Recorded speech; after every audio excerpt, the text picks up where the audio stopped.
Hello mga kalods. So ito na mga kalodi, flex ko na yung aking bread protein. So natapos ko na siya i-bake. So ito na ang resulta mga kalods. Anong masasay nyo mga kalodi? Pwede na ba? Sarap yan. Hindi yan dry.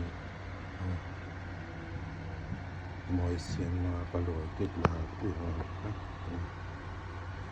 Sarap yung mga kalods. Lalo pag malamig. So i-rest lang muna natin mga kalodi dahil mainit pa. So yan mga kalods. Sarap na naman ang ating baon. Kain tayo mga kalods. So gusto nyo ba? Kung hindi ganito kayo. Thank you for watching. Bye.